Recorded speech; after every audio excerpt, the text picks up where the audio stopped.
I spent $340 on solutions that didn't work. Slug traps, fungicides, 2 different soil amendments I read about on Reddit, all of it. Woke up next morning and the damage was worse.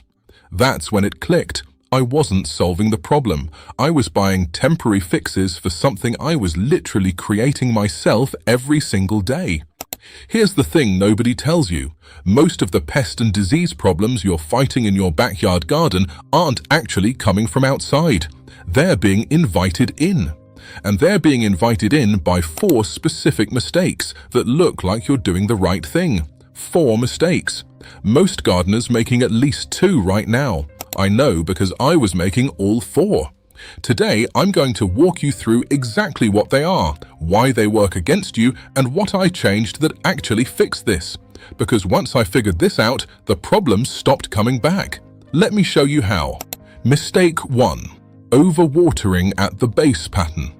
If you're watering on a schedule every Tuesday and Friday, that was me for 2 years. I used to think more water equals healthier plant. Sounds logical, right? But here's what's actually happening at ground level that nobody talks about. When you water your raised beds or pots too heavy, that water doesn't just disappear. It sits there, at the base, keeping that top inch of soil cold, dark, and soaked for a full day, sometimes 2. That's not a plant problem anymore. That's a slug 5-star hotel. Slugs don't travel. They live in that wet layer you just created. They're sheltering right there during the day, under that moisture blanket you watered yesterday, and coming out at night to wreck your plants. You wake up, see damage, slugs gone, hiding in the exact same spot. I actually tracked this, counted slugs 3 nights on 1 raised bed, dropped from 11 to 2 within a week just by changing when and how I watered, just 11 to 2. Here's what happens at the root level too. Roots sitting in soggy soil weaken fast. Once they're weak, your plant loses its natural defense system. That's when mold and blight move in. They're not attacking a healthy plant, they're finding an open door. The fix is stupid simple. Push your finger down to your first knuckle into the soil. Still damp? Don't water. The plant's fine, you're not starving it. When you do water, tilt your pots after. Actual water should flow out the drainage holes, not just dribble. Water in the morning, not evening. Moisture sitting overnight with cool temperatures and no sun to dry it, best case scenario for slugs, worst case for your plant. By day 12, you'll notice the difference. Mistake 2. Watering the leaves instead of the roots.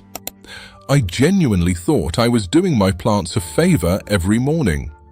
This is the one that gets people. They're out there with their watering can, feeling productive, giving everything a good drink from the top. Looks thorough, looks right. It's not. Leaves aren't designed to absorb water the way roots are. Water sitting on leaf surfaces, especially in shade or on a cool morning, doesn't dry fast. That thin moisture layer is exactly how fungal spores get established. Blight works like this. A spore lands on a wet leaf, sits there, develops. Next watering from above, water carries it to the healthy leaf next to it. Then the next one. Within days, one small dark patch becomes the whole plant. With herbs especially, basil, mint, once blight takes hold, the plant dies, and the leaves are literally the whole point. There was a point I almost ripped out my herb bed completely. 3 seasons of the same problems. 3 seasons of fighting the same mold and blight patterns, and I never realized I was spraying water directly on every leaf every single morning. Changed that one thing, problem stopped.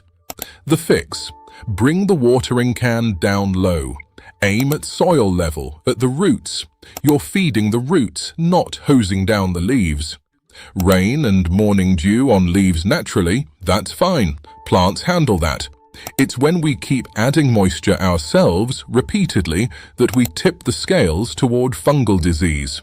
Rain is fine. Your watering can being aimed at the top, that's the problem. Mistake 3. Leaving debris and dead leaves around the base pattern. This one is sitting in your garden right now. Go look at the base of one of your fruit trees or your herb pots. What's on the ground around the trunk? Dead leaves, old cuttings, fallen fruit, a layer of decomposing organic matter that's been building up for months.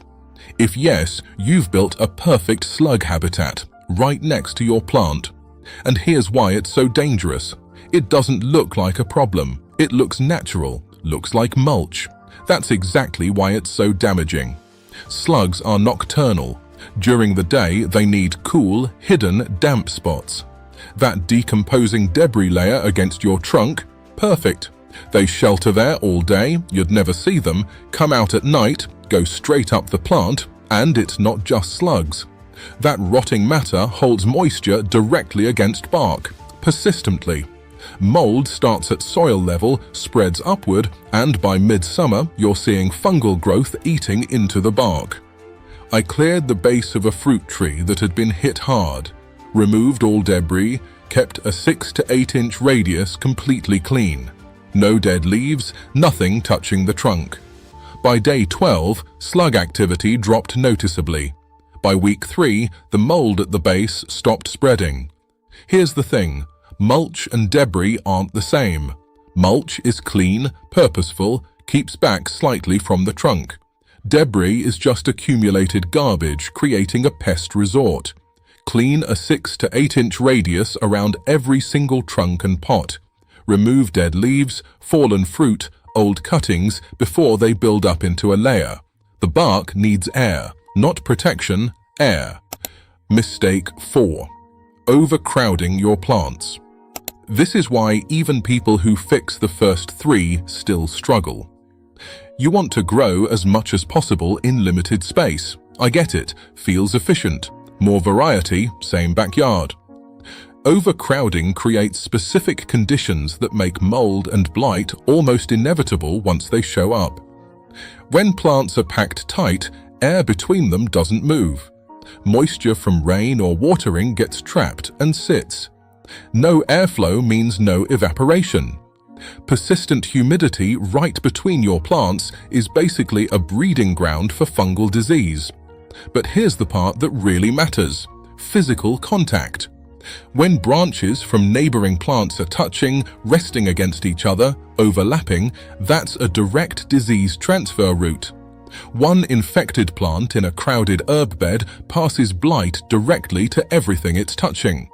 In a fruit tree row where branches cross between trees, blight moves from one tree to the next without any help.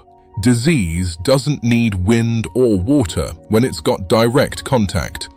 When I spread my herb pots out so there was real visible space between them, separated my raised beds so I could actually walk between rows, and pruned branches that were crossing between my fruit trees, everything changed.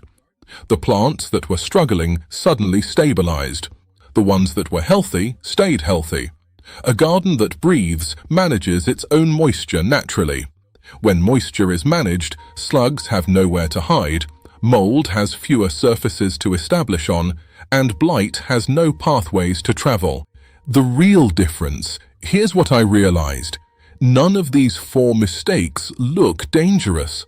They all look like you're doing the right thing. You're watering consistently, you're being thorough, you're maximizing space. But when 2 or 3 of them happen at the same time, which is how most of us garden, no spray, no treatment, no soil amendment in the world will fix it, because you're literally rebuilding the conditions that created the problem every single day. But here's the good news. Every single one is fixable. Today, right now, without buying anything special. That's the whole point. So, 4 mistakes. Overwatering at the base, watering the leaves, leaving debris piled up around your trunks, planting everything so close together the air can't move.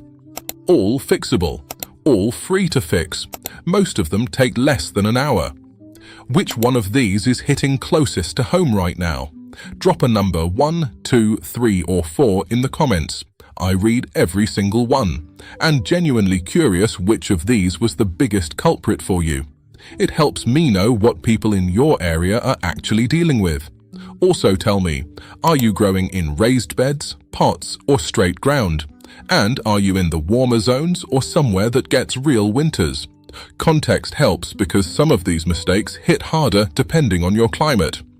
If one of these clicked, share this with someone in your community who's been going in circles with the same pests or mold problems. Bet anything they're making at least 2 of these mistakes. Like this.